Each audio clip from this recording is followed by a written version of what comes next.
Welcome to the Seeking Numina podcast. Today, I am joined by Rachel Patterson, an incredible author. I want to tell everybody a little bit about Rachel before we get into our conversation today, where we're going to focus all on Bath, one of my favorite sacred places in the world. Rachel is an English witch who has been walking the pagan pathway for over 30 years, a working wife and mother with over 27 published books so far. Some of them have become bestsellers. Rachel gives talks to pagan groups and co-runs open rituals and workshops run by the Kitchen Witch Coven. She's high priestess of the Kitchen Witch Coven and an elder at the online Kitchen Witch School of Natural Witchcraft. She's a regular columnist with Fate and Fortune magazine. She contributes articles to several magazines such as Pagan Dawn and Witchcraft and Wicca, and you'll find her regular ramblings on her own personal blog and YouTube channel. For more information, visit rachelpatterson.co.uk and kitchenwitchhearth.net. Welcome to Seeking Numina. I'm your host, Elise Wells, and I invite you to connect with the sacred wild within and around you through Numina, or sacred sites around the world, and the wisdom they hold. Together, let's remember the old ways, build relationships with land spirits, and dare to reach out to the fairies. The sacred wild is inviting you to dance in the moonlight. Will you answer their call? Welcome. I'm so excited to have you here. You've written a million books, but today we're really going to talk about Sulis, the incredible goddess of Bath. Excellent. So actually, if you don't mind, tell us how you got the idea, the call to even write a book about her. And who she is as well, because she's not that popular, sadly.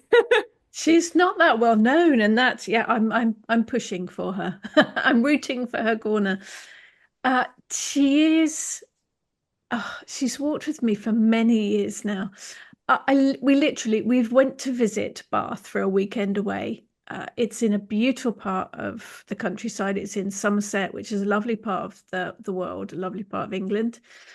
We thought, nice city, bit of history, let's go and visit. So we went and stayed for the weekend. And because we love historic things, we went to look at the Roman baths.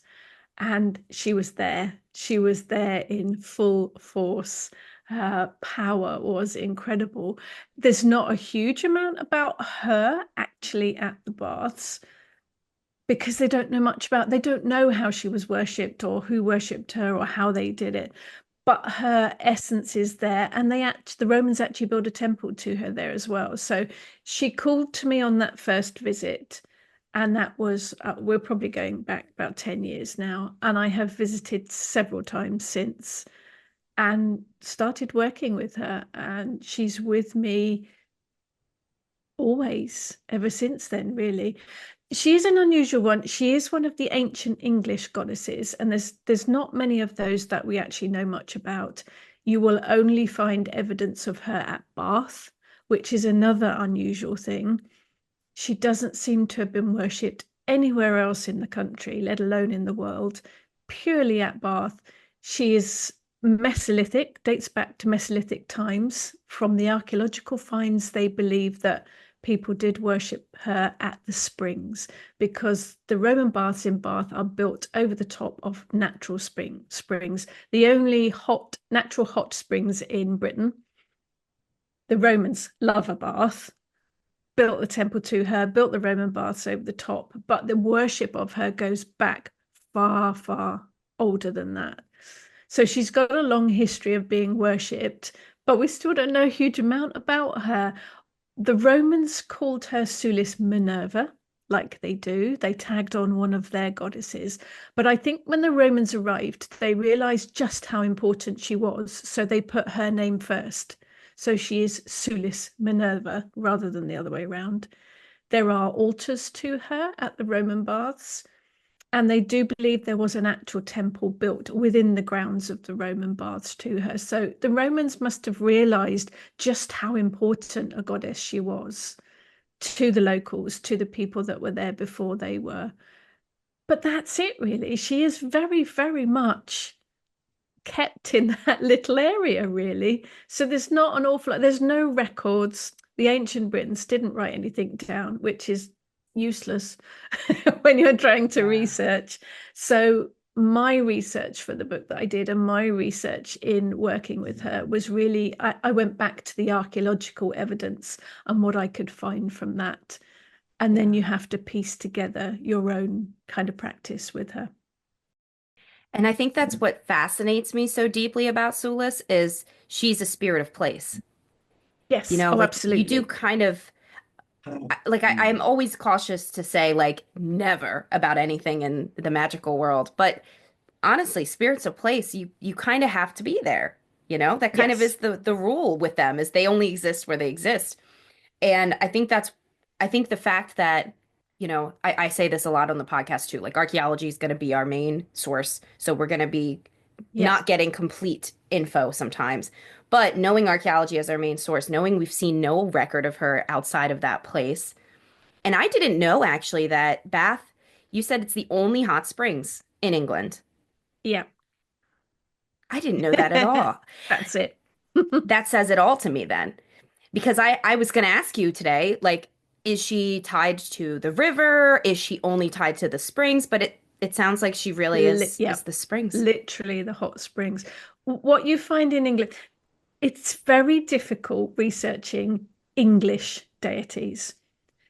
With Welsh deities, you have the Mabinogi, it's all written down, the stories and the myths and the legends are all passed down. With the Irish deities, the same, that's all passed down. And with most cultures, there are myths and legends about the deities, a lot of them are written down. England, nothing. Yeah. Absolutely nothing. The odd bits and pieces that we know were written down by Romans or by the odd monk here and there.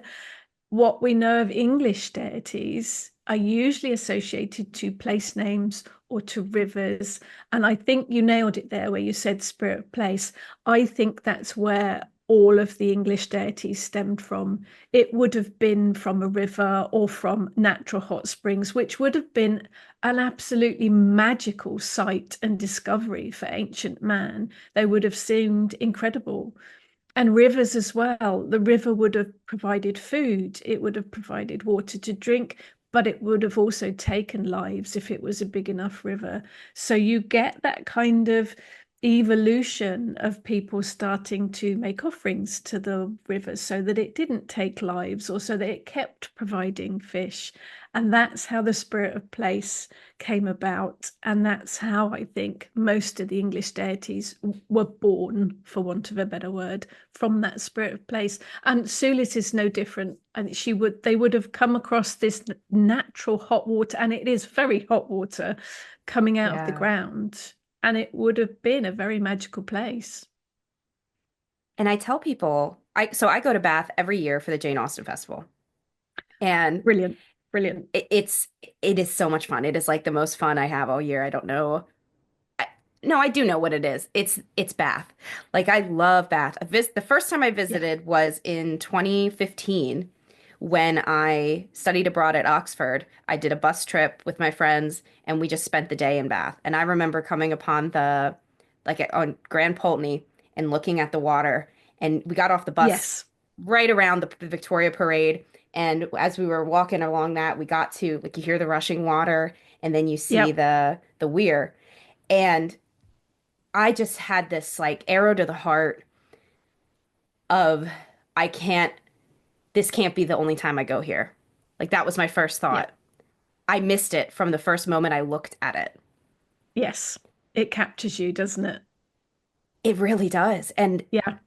I came back when I graduated university. My mom and I actually did a Jane Austen themed road trip through the UK, and we spent 3 days Right. in Bath. So I got to return then. And then it was like a lifelong dream to go to the Jane Austen Festival. And then through COVID, they were saying they might never have it again. And I made a commitment that if they have it again, I will go.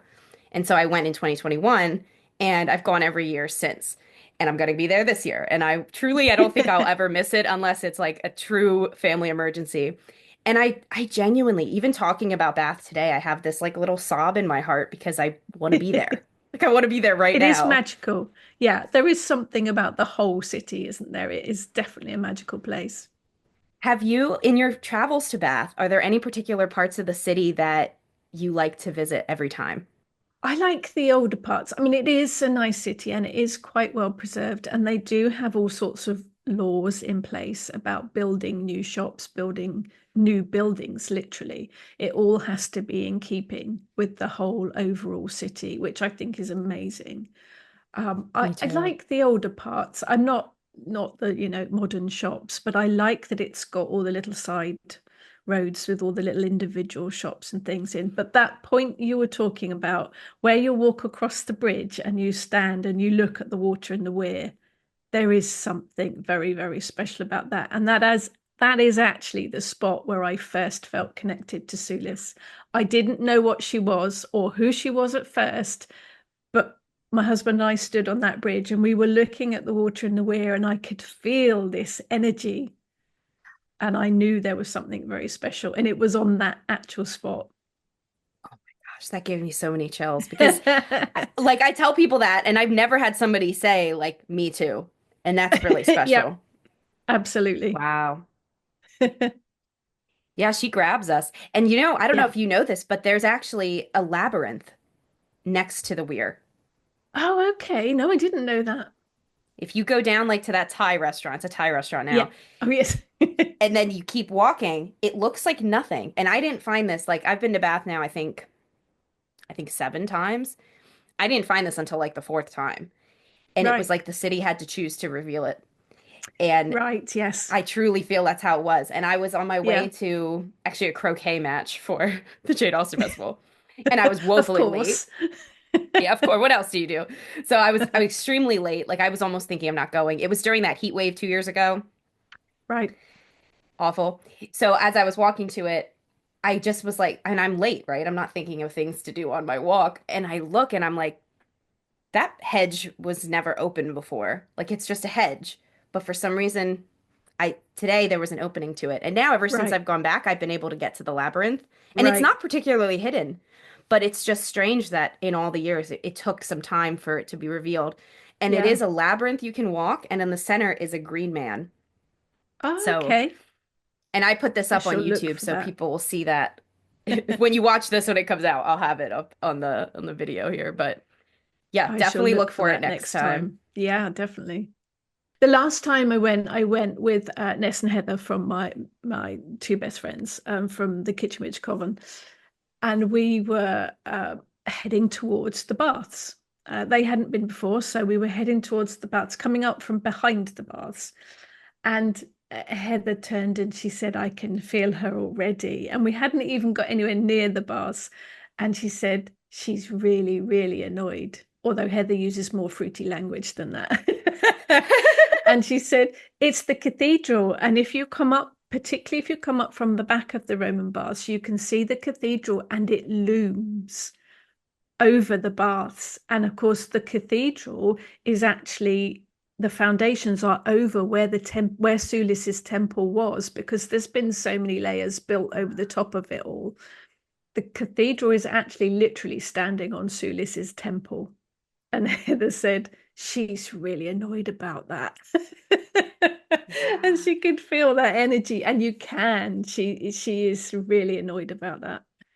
That's so funny. That's exactly the place I was going to say is another place Right. I like to go, which isn't the cathedral inside, but if you go around the outside, probably I'm not particularly directionally gifted, but the Oh side no, that me would be neither. closest to the weir. So I want to Yes. say Yep. that's west, but I don't know. Yeah.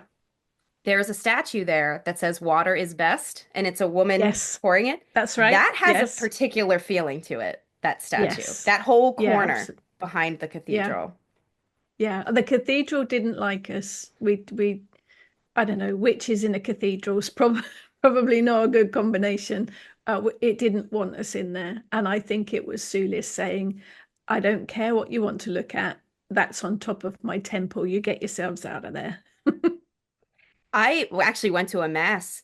I've never in my life, if it was, it's a Church of England cathedral for those listening. And they It's an had impressive building. oh yeah, it's worth visiting. But they charge you to get in. And I did not want to pay Yes. to get in. And Yes. they hosted a mass that was Jane Austen themed last year for the festival. And if you were Okay. in costume, you didn't have to pay to see the cathedral. So I finally went inside after all these years of not wanting to pay to pay to money to a church, you know? So and I actually had a similar experience. I was very open-minded. It was my first I'd actually gone to a Church of England evensong performance years prior at Right. Canterbury Cathedral because they had a boys choir in the cathedral. Like you don't want to not hear that. It's gonna sound amazing. But this was my first Church of England mass. You know, not many people, I don't even know if it's called mass, might be called something else. But I was actively listening. I was having a open, spiritual heart. And Yep. I felt something very similar of just almost a annoyance, almost like an Yeah. antsiness, like I wanted to Yes. leave the whole time. That's And I it. was like, this guy's so sweet. He read like Jane Austen scenes and like made Oh, them somewhat okay. scriptural. It was very vaguely scriptural. It was actually very like, not atheistic, but I guess agnostic. Yeah. Um, it was a really fun, service, but there was Yeah. this undertone energy of just, oh, and that would make a lot of sense, Yeah. It is literally built on top of her temple. So you which is can so understand classic. she's, yeah, you can understand she's quite annoyed about it. Yeah. They do that in Greece too. They will literally, because I live most of the year in Greece and we have Right. the same thing. I mean, they'll purposefully use elements of the church or of the temples in the construction of the new church. Right. Okay. I went to Athens 2 years ago now. That was an amazing place. But I think a lot of places do, don't they? It's just what happened over time. Yeah. But Yeah. unfortunately, a lot of the Roman baths, a lot of the archaeological evidence is buried. It is buried under the pavements, under the shops, under the houses surrounding it. So there is a lot of stuff there that we'll probably never know about because you just can't get at it. Yeah. I think about that so often because they really focus a lot on the Georgian preservation in Bath. They're not Yeah. as concerned about digging down there, which is at the same time is like, well, we are lucky to have Georgian construction too. So it's always Oh, tough it's in the UK. beautiful. It's beautiful. There's layers of beauty always in the Yeah. UK. Are there any other sacred sites, like places in Bath? Like if somebody's going to go and they want to connect with Sulis, are there other places you would say, definitely the Roman baths? I would say peek behind the cathedral and see if you feel her at the weir, if you feel her at the water is best Yeah. statue. I think water, because water is her connection because of the natural springs. But the springs they originate in the Mendip Hills and they come down, and there's actually three springs that all come up, but they are literally right under the Roman baths. That's where they come up. So that's where you're going to feel her in full force, really. That and the river. Um, she gives a general kind of energy to the whole city, I think, and there is something very special about it. It's one of those places that even if you're walking through the city late at night, you're going to feel comfortable. It's got that kind of energy about it, the whole sort of city. But yeah, I think Yes. narrow it down to the baths and the river, and that's where you'll find her. And you're right about it being so safe. Like for the festival, a lot of these events will end, like we have balls and, so they're ending at midnight. And every year there's a tiny part of me that's like, oh, is this safe? Of course it is. It's so Yeah, safe there. it is. It's got a lovely energy. And I think it's her too. Like she Yeah, keeps the city safe. absolutely. Well, thank you for being here on the Seeking Numina podcast. If people want to find you, if they want to buy your book on Sulis or all of your other 27 plus books, where can folks catch up with you? I think I'm up to 31 now. It's yeah, let's Amazing. not even go there. Goals. Everything you'll find it all on my website, rachelpatterson.co.uk. It's all on there. Awesome. Well, thanks again for being here and for sharing the wisdom of Sulis with us all. Thank you. I want to cover some other things that make Bath such a sacred place. Minerva Sulis, or Sulis Minerva, as she ought to be called, is a goddess that is so important to Bath. But she's not the only spirit of place that you can experience in Bath. And so, in this second part of my exploration on Bath, one of my favorite sacred places, a sacred place that draws me back year after year, I want to discuss some of the more ancient history, even beyond Sulis, the creation story of Bath, how Bath came to be. So there is a Druid legend around Bath, which is about a boy named Bladud who was a sheep herd. He actually was the son of the chieftain in his village. This goes way back to the Druid days before the English really were a people. Back then we think of them as Anglo-Saxon, and these were people that traveled somewhat nomadically through the counties of England, and they didn't have a written language, and so we don't know a lot about them. But one of the myths, one of the oral traditions that we learn about Bath is the founding of Bath by King Bladud and his pigs. And Bladud was the heir to the throne, but he had leprosy. So they couldn't allow him to become king because, judgment, I guess. And he was instead sent out to be a swineherd, which was actually still a really important job back then because the swine is the most sacred animal. It's the animal that would carry them through winter. So he had a very important job still, but certainly wasn't the same as king. And while he was herding pigs one day, they led him over to this crack in the ground that had a bit of a pool forming. And the pigs were just wallowing in it and just loving it. And he noticed that when they were in this mud and they came back out of it and then they washed themselves in this water coming out of this lake, this forming lake, which we now would call the source of the hot springs, that their sunburn was being healed and any blemishes they had were being healed. And Bladud got the idea from the pigs to put this sacred water and mud made from the water. So, literal mud is, of course, land. So, land and water, both, on his own leprosy. And he was healed by the waters. This allowed him to become king, and Bath became a sacred place for him because of the healing. Like he felt like he was led there by the pigs, by the spirit of place.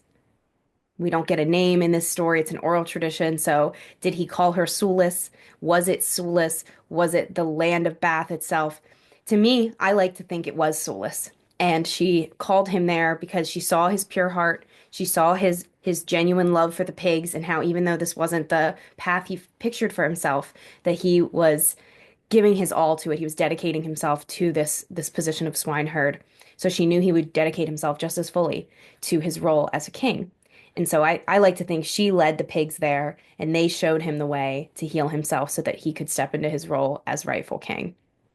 And it's a really interesting story too, because we only have it in really an oral tradition, and then we have some later written down accounts in modern history. So we don't even know if this was an ancient story or just something, that our medieval ancestors found fun to imagine about Bath. Another thing that makes Bath sacred, not only was it a sacred place for the hot springs, that is the majority reason that you would visit Bath even today, is to experience the healing at the waters, but also Bath is made of limestone. And limestone is a very, very porous material. If you have limestone anything, and like I have a couple of limestone necklaces, and they actually are discolored just from being in the air. They just like absorb things. So they limestone's a very interesting stone because it is so porous. But I find that with that porousness also comes a sort of receptivity. And limestone can be a really good conductor in magic. And I think because Bath, for many years, for millennia at this point, has been used as a place of healing, it's my theory that the land is a healing place now because of the egregore that's been built up over the years. People come to Bath for healing with the intent of healing, and so that is an element in the egregore. Not just is the water healing, which actually we've done plenty of studies at this point, and to drink the waters is not healing. But everybody knows enjoying a hot bath when you have certain ailments, rheumatism, is great. So it's still a healing place to be. Today, you also might be going for vacation, which is a very healing thing to do. So I find that it has this lasting impression, this lasting legacy of a place to respite, a place to take a break from the world. And so if you're thinking of visiting Bath There's druid connections. There's sacred springs, the only hot spring in England. And it is such a magical place. And I encourage you to find these places that are calling to you. If Bath has been on your mind, visit. It's so, so, so worth visiting. And I just want to end the episode with a bit of a place that's near Bath that you can take a 15-minute drive. You could drive actually if you took your car in, but you can take the train as well. It's like less than 20 minutes on the train directly from Old Bath Spa. And this town is called Bradford on Avon, and it has a couple of really amazing things. It has like an original medieval bridge that you can walk across, and it has the most exciting thing for a spiritual connection to me is the medieval tithe barn, where you can actually see witches' marks like these on the barn.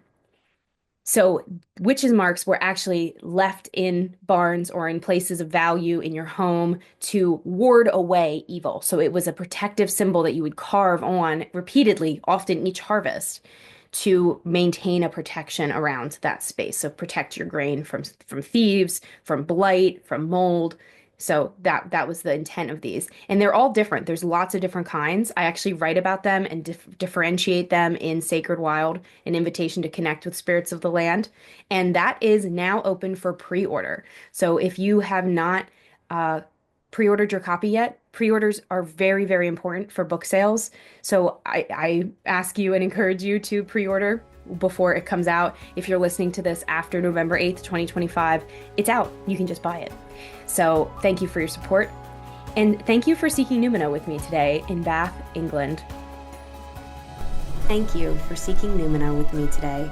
Join me at patreon.com/EliseWells to support this show and get access to a library of rituals, exclusive videos, meditations, and more. To learn more about my upcoming retreats, book a tarot reading, or learn with me in workshops, classes, or mentorship, visit seekingnumina.com.